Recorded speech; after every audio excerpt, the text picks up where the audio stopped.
ಇಂದೇ ಡೌನ್ಲೋಡ್ ಮಾಡಿ ಮತ್ತು ನಿಮ್ಮ ನೆಚ್ಚಿನ ಶೋಗಳನ್ನ ಆನಂದಿಸಿ. ಅಪ್ಪ ನಿನ್ನ ಹೆಸರು ಕೇಳಿದ್ರೇನೆ ಯಾಕಷ್ಟು ಕೋಪ ಮಾಡ್ಕೋತಾರೆ? ಅಮ್ಮ ಅವತ್ತಪ್ಪ ನನಗೇನು ಹೇಳಿದ್ರು ಗೊತ್ತಾ? ನಾನು ನಿನಗೆ ಅಪ್ಪನೂ ಅಲ್ಲ, ನೀನು ನನ್ನ ರಕ್ತ ಹಂಚ್ಕೊಂಡು ಹುಟ್ಟಿರೋ ಮಗಳೇ ಅಲ್ಲ. ನಿನ್ನ ಮಕ್ಕಳೇ ಅಲ್ಲ ಅಂತ ಹೇಳ್ಬಿಟ್ರು.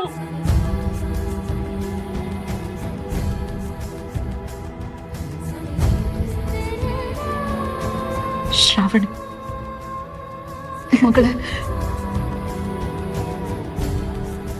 ನಿನ್ನ ಈ ಪರಿಸ್ಥಿತಿಗೆ ನಾನೇ ಕಾರಣ ಕಣೆ.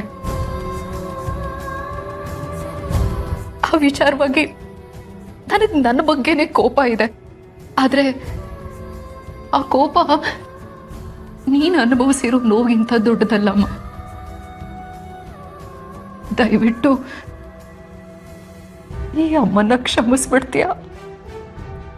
ಹೀಗೆಲ್ಲ ಮಾತಾಡ್ಬೇಡ ಅಮ್ಮ, ನೀನು ಹೀಗೆಲ್ಲ ಮಾತಾಡ್ಬೇಡ. ನನಗೆ ನಿನ್ ಬಗ್ಗೆ ಎಲ್ಲ ಗೊತ್ತು, ನನಗೆ ಗೊತ್ತು. ನಿನ್ ಗುಣ ಎಂತದ್ದು, ನಿನ್ ವ್ಯಕ್ತಿತ್ವ ಎಂತದ್ದು ಎಲ್ಲರೂ ನಿನ್ ಬಗ್ಗೆ ಹೇಳಿದ್ದಾರೆ. ನಿನ್ ಬಾಯಿಂದ ಇಂಥ ಮಾತುಗಳೆಲ್ಲ ಬರಬಾರ್ದು. ನೀನ್ ಏನೇ ಮಾಡಿದ್ರು ಸರಿಯಾಗೇ ಮಾಡಿರ್ತೀಯ. ಹೆತ್ತ ಮಗಳಿಂದನೇ ದೂರ ಇರೋಷ್ಟು ಗಟ್ಟಿ ಮನ್ಸು ಮಾಡ್ಕೊಂಡಿರ್ತೀಯ ಅಂದ್ರೆ ನೀನ್ ಅಗ್ನಿ ಪರೀಕ್ಷೆನ ಎದುರಿಸಿರ್ತೀಯ. ಇಡೀ ಪ್ರಪಂಚಕ್ಕೆ ನಾನು ಅರ್ಥ ಆಗದೆ ಇದ್ರೂ ಪರವಾಗಿಲ್ಲ ಮಗಳೇ. ಆದ್ರೆ ನನ್ನ ಮಗಳಿಗೆ ನಾನು ಅರ್ಥ ಆಗಿದ್ದೀನಿ, ನನಗೆ ಅಷ್ಟು ಸಾಕು. ನನಗೆ ನಿನ್ನ ನಂಬಿಕೆನೆ ದೊಡ್ಡ ಶಕ್ತಿ. ಸಮಾಧಾನ ಮಾಡ್ಕೋಕಂದ ನಿನ್ನ ಎಲ್ಲ ಪ್ರಶ್ನೆಗಳಿಗೂ ಆದಷ್ಟು ಬೇಗ ಉತ್ತರ ಸಿಗತ್ತೆ. ಆಗ ನಿನ್ನ ಜೊತೆ ನಾನು ಇರ್ತೀನಿ. ಆ ಕ್ಷಣಕ್ಕೋಸ್ಕರ ಕಾಯ್ತಾ ಇದ್ದೀನಿ. ಆಯ್ತಮ್ಮ, ನೀನಿಷ್ಟು ಹೇಳಿದ್ಯಲ್ಲ, ನನಗಷ್ಟೇ ಸಾಕು. ಆದ್ರೂ ನಾನೀಗ ಏನ್ ಹೇಳ್ಬೇಕು, ನಿನ್ ಜೊತೆ ಏನ್ ಮಾತಾಡ್ಬೇಕು ಅಂತಾನೆ ನನಗೆ ಗೊತ್ತಾಗ್ತಾ ಇಲ್ಲ. ನೀನ್ ಎಲ್ಲಿದ್ದೆ ಅಮ್ಮ? ಇಷ್ಟು ವರ್ಷ ನೀನ್ ಎಲ್ಲಿದ್ದೆ? ನಿನ್ನನ್ನು ಯಾರು ನೋಡ್ಕೊಂಡ್ರು? ನೀನು ಒಂದು ಕೆಲಸ ಮಾಡಮ್ಮ, ಇನ್ಮೇಲೆ ನೀನು ನನ್ನ ಜೊತೆನೇ ಇಟ್ಬಿಡು. ನಾನು ನಿನ್ನ ತುಂಬಾ ಚೆನ್ನಾಗಿ ನೋಡ್ಕೋತೀನಿ.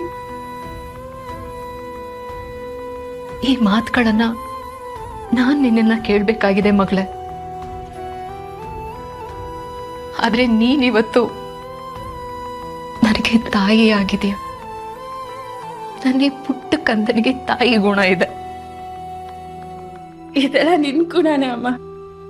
ಎಲ್ಲರೂ ನನಗೆ ಹೇಳ್ತಿದ್ರು ನೀನ್ ಅಮ್ಮನ ಹಾಗೇನೆ ಅಂತ. ನನಗಾಗ್ತಿರೋ ಖುಷಿಗೆ ನಾನು ಏನ್ ಮಾಡ್ಬೇಕು ಅಂತಾನೆ ನನಗೆ ಗೊತ್ತಾಗ್ತಿಲ್ಲ. ಅಯ್ಯೋ, ಒಂದ್ ನಿಮಿಷ ಇರು, ನಾನು ಅತ್ತೆ ಮಾವ ಸುಬ್ಬು ಎಲ್ಲರನ್ನೂ ಕರಿತೀನಿ. ಅತ್ತೆ ಮಾವ, ನಮ್ಮಮ್ಮ ಬಂದಿದ್ದಾರೆ. ಅಯ್ಯಯ್ಯೋ, ಇದೆಲ್ಲ ಕನ್ಸು ಅನ್ನೋ ಹಾಗೆ ನಾವು ಮಾಡ್ತಿದೀವಿ. ಆದ್ರೆ ಮೇಡಮ್ ಎಲ್ಲರನ್ನೂ ಕೂಗ್ತಿದಾರಲ್ಲ. ಶ್ರಾವಣಿ, ಕೂತ್ಕೋ, ಬಾ ಕೂತ್ಕೋ. ಮಗಳೇ, ನಾನು ಅವರನ್ನೆಲ್ಲ ಆಮೇಲೆ ಮಾತಾಡಿಸ್ತೀನಿ. ನಾನು ಬಂದಿರೋದು ನಿನ್ನ ನೋಡೋದಕ್ಕೆ, ನಿನ್ನ ಜೊತೆ ಮಾತಾಡೋದಕ್ಕೆ, ನಿನ್ನ ಜೊತೆ ಇರೋದಕ್ಕೆ. ಒಂದು ಸ್ವಲ್ಪ ಹೊತ್ತು ನಾವಿಬ್ಬರೇ ಇರೋಣವಾ?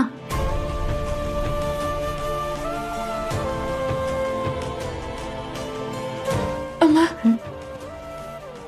ನಾನು ನಿನ್ನ ಮಡ್ಲಲ್ಲಿ ಸ್ವಲ್ಪ ಹೊತ್ತು ಮಲ್ಕೊಳ್ಳ? ಅಯ್ಯೋ, ಬಾ ಮಗಳೇ, ಬಾ ಮಲ್ಕೋ, ಬಾಯ್ಲಿ, ಬಾ.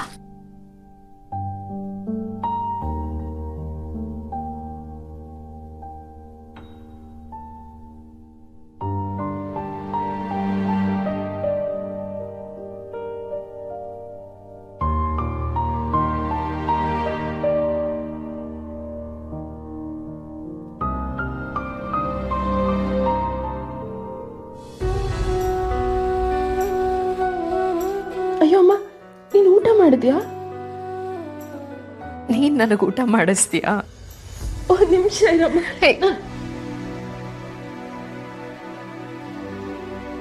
ಊಟ ಆಮೇಲೆ ಮಾಡಿಸೋವಂತೆ.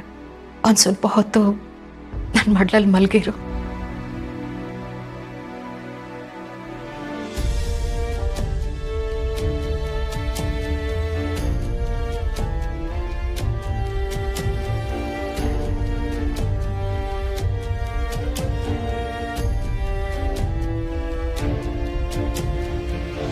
ಶ್ರಾವಣಿ ಮಗಳೇ,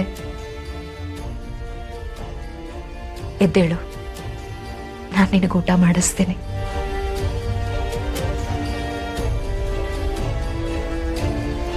ಅಮ್ಮ, ಊಟ ಹೇಗೆ ಬಂತು?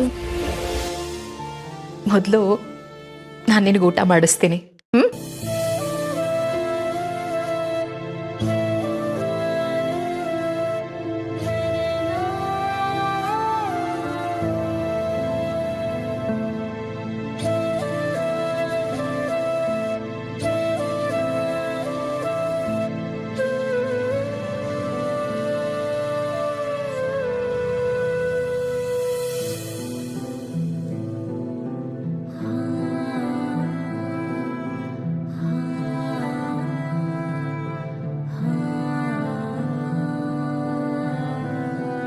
ನೀನ್ ಹೇಗಿದ್ಯಾ ಮಗಳೇ?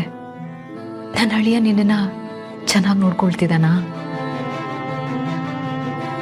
ಕೇಳ್ತಿಯಲ್ಲಮ್ಮ, ನಿನಗೆ ಚಿನ್ನದಂತ ಅಳಿಯ ಸಿಕ್ಕಿದಾನೆ. ಎಲ್ಲ ನಿನ್ನ ಆಶೀರ್ವಾದ. ಸುಬ್ಬುನ ಮದ್ವೆ ಆಗೋದಕ್ಕೆ ನಿನ್ ಮಾತುಗಳೇ ನನಗೆ ಶಕ್ತಿ ಆಗಿತ್ತು. ನಾನು ಎಷ್ಟೋ ಸಲ ಕುಗ್ಗೋಗ್ತಿದ್ದೀನಿ ಅಂತ ಅನ್ನಿಸ್ದಾಗ ನೀನ್ ಆ ಲೆಟ್ರಲ್ಲಿ ಬರ್ದಿರೋ ಅಕ್ಷರಗಳೇ ನನಗೆ ಧೈರ್ಯ ತುಂಬ್ತಾ ಇತ್ತು. ಸುಬ್ಬುನು ನಿನ್ ಹಾಗೆ ಪ್ರೀತಿಯಿಂದ ಮಾತಾಡಿಸ್ತಾನೆ, ಧೈರ್ಯ ಹೇಳ್ತಾನೆ, ಯಾವಾಗ್ಲೂ ಜೊತೆಯಾಗಿರ್ತಾನೆ. ಖುಷಿ ಆಯ್ತು. ಅಮ್ಮ ಕೊಡು, ನಾನು ನಿನ್ ಊಟ ಮಾಡಿಸ್ತೀನಿ. ಈಗ ನಿನ್ ಮಗಳು ನಿನ್ ಕೈ ತುತ್ತು ತಿನ್ಸೋಷ್ಟು ದೊಡ್ಡವಳಾಗಿದ್ದಾಳೆ. ಹೇಳಿ ಆ ಮಾಡಿ.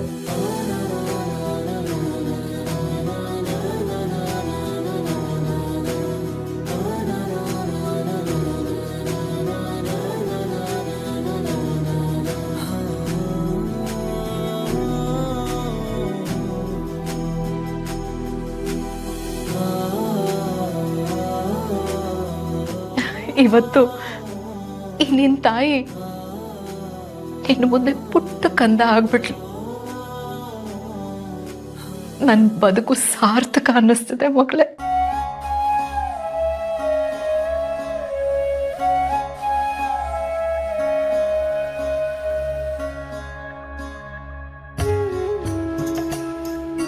ಕೈ ತೊಳ್ಕೊಳಮ್ಮ.